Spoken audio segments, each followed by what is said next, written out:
All right, Donny. Yes, sir. Donny, where'd you grow up? Where are you from originally? I'm originally from the Inland Empire of California, Like San Bernardino? San Bernardino County. Yes, sir. Yep. Ontario. And tell me about your family growing up. You had both your parents? My parents were never there. My mom was a drug addict. My dad was a drug addict, and he was always in prison all my life. And my mom was neglectful, to say the least. Always not being the mother that I needed, really. How would you describe your childhood in general? A lot of lonely times, a lot of feeling the need for that parental love that a child needs, and I just longing for it. It turned me to the streets, and it led to criming, drug addiction, pretty much following right in my father's footsteps, and didn't even really know it. Did you join a gang? I did. I became an Ontario Skinhead when I was about 17, and it didn't take long before that led me to prison, only because my self-destructive ways were, it was a thing like surrounded by just hatred for, people you don't know and really you just don't understand. And when you're white and weak in the area I come from, you get preyed upon by other races. And I'm not saying that they're bad. It's just we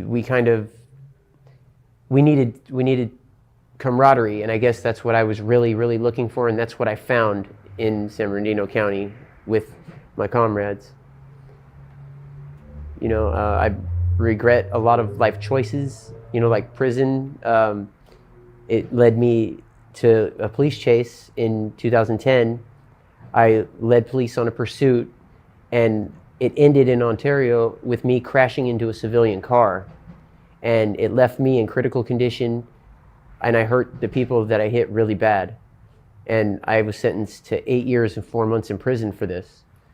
And in turn, though, I suffered greatly. I broke my kneecaps, I lacerated my liver, smashed my gallbladder, a number of very horrible injuries. And Are you in a wheelchair because of that? Yes. Permanently? Well, I mean, I should have gotten better care, but when you're in the prison system, medical is kind of neglected also. You don't get the proper care that you need to get. So my bones kind of set, and a surgeon told me that they would have to re-break my ankle and set it again just to even attempt to fix the damage that I did.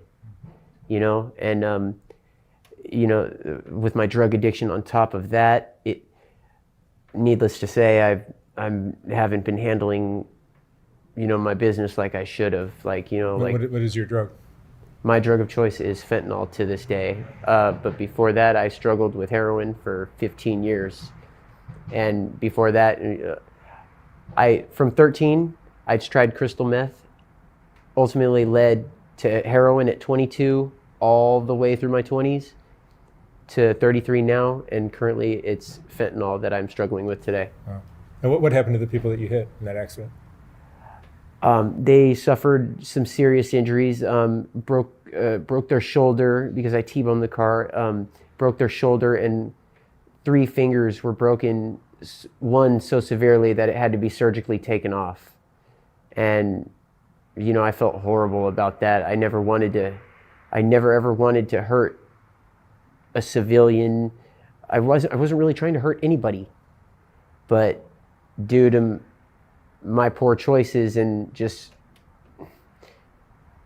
childlike behavior, I hurt an innocent person really bad, and I regret it to this day. I was in critical condition, flatlining on the table, but all in all, I look at it like these people were probably just on their way to the grocery store, and here I come ruining their day with cops behind me and in a stolen car. It was a very bad scene, and it's kind of humbled me to this day. More than their day. Yeah, you know what I mean? More than just their day was ruined, I think. Yeah, of course. I ruined a lot more than their day. Absolutely. I've ruined a good portion of their, of their life, like that they should have been relaxing in. And, I just bombarded them with my, felonious activities. You sound like you feel remorse over it all. I mean, did prison give you time to do that? Absolutely. You know, I had, once I got put in the chair like this, that was my time to reflect. And that was my real prison. What was the chair more powerful Yes. than the prison time? Yes. Wow. Yes. Being in the chair today has actually made me a better person today. I can honestly say I'm humbled. I'm willing to engage with, you know, people of other races now, like, you know, to like hear their stories, or, you know, just get to know someone. Whereas I didn't give anybody the chance before. I can honestly say I probably consider myself a bad person before this accident. It kind of opened my eyes in a lot of ways. Yeah, your demeanor seems very compassionate and understanding right now. I wonder, were you like this before the accident, before the prison time? No. You know, I didn't have, I mean, I know it's going to sound bad, but I mean, I guess maybe I didn't have any respect for human life. I had no regard for, you know, another person's safety due to my actions. And when that happened,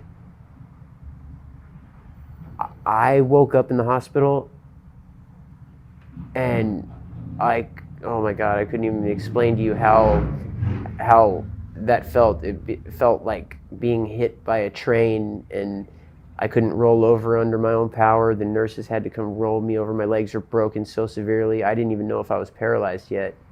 What do you think put you on this path that you were so destructive, self-destructive before your accident, and before the car chase and prison? Honestly, man, I just felt, I don't know if this makes sense, but could you be in a room with 1,000 people that know you even, and still feel just utterly alone? Like, I don't know if that makes sense to you, but like, I had certain figures in my life, but not what I felt I needed. I